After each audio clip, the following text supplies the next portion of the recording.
it is a film about making film. It is a film about a real transition in cinema history, and it's also approaching it a way that no one's done before. No one has ever depicted that time in Hollywood the way this film does.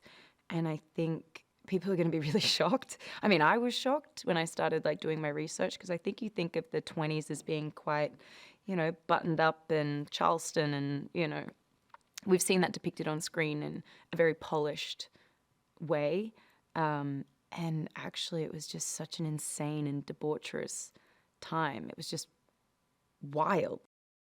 She's an aspiring actress. She kind of catapults into the film, and she is trying to get into a Hollywood party, and she's not on the guest list. She's not invited, but she is going to get into that party no matter what. And she's just arrived in Hollywood, and she's going to be a big star. She knows she is.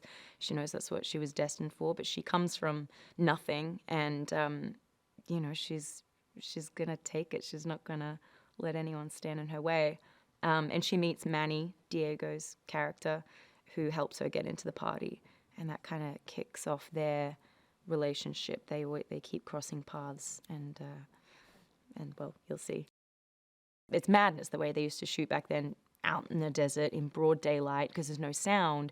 It was like a cacophony of noises. It's so different. And which, of course, in the movie you then see how different things are once you enter, the stages and the studios, and you have mics, and everything has to be so quiet. But to begin with, it's like it's all blaring, harsh sunlight and crazy noise, and all the sets next to each other, all filming at the same time, and that's how they used to do it. And pouring asbestos for snow and whatever, and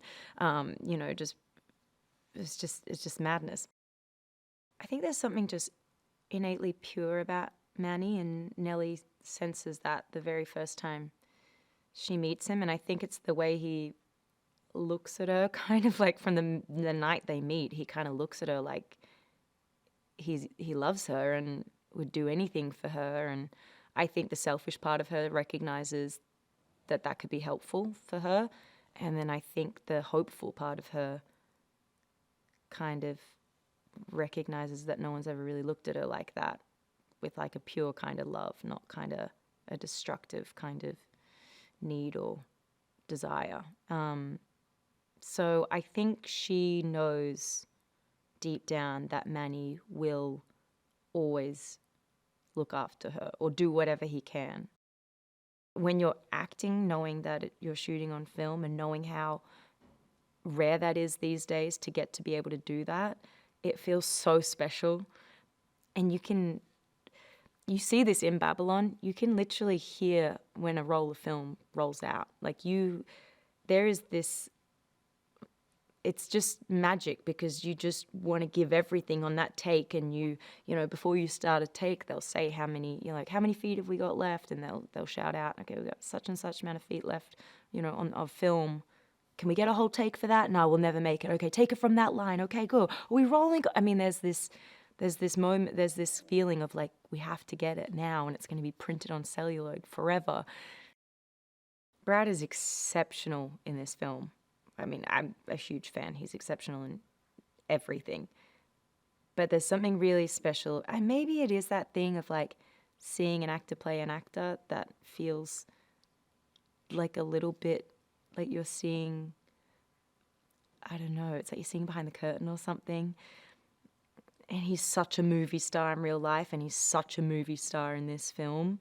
But he's also, the character is incredible, and he does incredible things with it. But he really says the things, his character says the things that I know Damien feels about the film industry, and about that we all kind of feel, why it's special and why it matters. And he articulates it. Jean's exceptional in this film, and we all know she's a brilliant comedic actress, and so you get such pleasure out of all those little quips, those moments, and her accent and all the stuff she's doing. You just eat it up. It's so good. But then her dramatic moments are just I can't think of another scene in a movie I've seen in any recent decades that has hit me in that way. It's so impactful and special, and she delivers it beautifully. Lady Faye has this composure that Nellie is never, ever, ever going to have. And I think it's so perplexing to Nellie that she can be all these things and then hold it so still at the same time. I think stillness is something that Nellie is just never going to achieve. So there is something so intriguing and magnetic about Lady Faye. And Lily is, Lily's done Broadway. I mean, obviously she can sing and dance. She's exceptionally talented on a lot of different levels.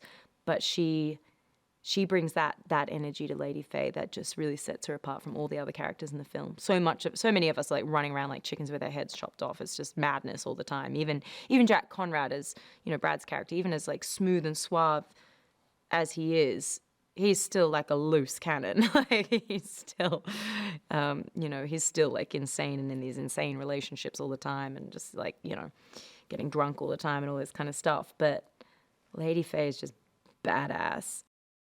Was it worth it? Oh my God, yeah. I think it will be the thing I'm most proud of in my entire life and my entire career, but also my entire life. And the biggest challenge, I would say, was just having the stamina to be Nellie. Like, she is so exhausting. And I've played exhausting characters, and I know I can... I have good stamina. Like I've worked with directors who do 20-hour days and make you improv the whole thing. And I've worked with directors who don't give you a script and push you to the brink. And I've worked with all kinds of directors, and I love it. And I know that I can, I know I can handle it. I'm never like, oh no, I can't. I'm going to be too tired to act today. Like I know I don't have that mode. I can keep going. But Nellie is the hardest character by far that I've ever played. Oh my God, Damien is the greatest. He is one of the greats of our generation. He is an auteur. I'm so lucky I got to work with him. And he is like our Scorsese, our Fellini, he is that. He is one of those greats. I have an endless... He is the first director that I ever felt like I was let off the leash with, too. And maybe it's because it was this kind of character. If we did a different movie together, maybe it would be different and our process together would be different, for sure.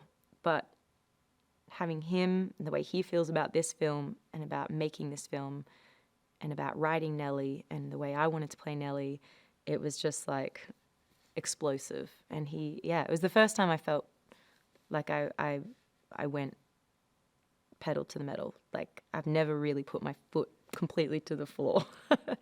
It was like, and he let me do that. And I was be forever grateful for that he let me really, really go for it and expected so much of me. I love that. It's an eyeful. Yeah, you're going to see things on screen where you're going to be like, are they allowed to do that? Because I remember when we were shooting it, I was like, surely we're not allowed to do this. Like, surely this will never make it on screen. Not in this day and age. You can't do anything anymore.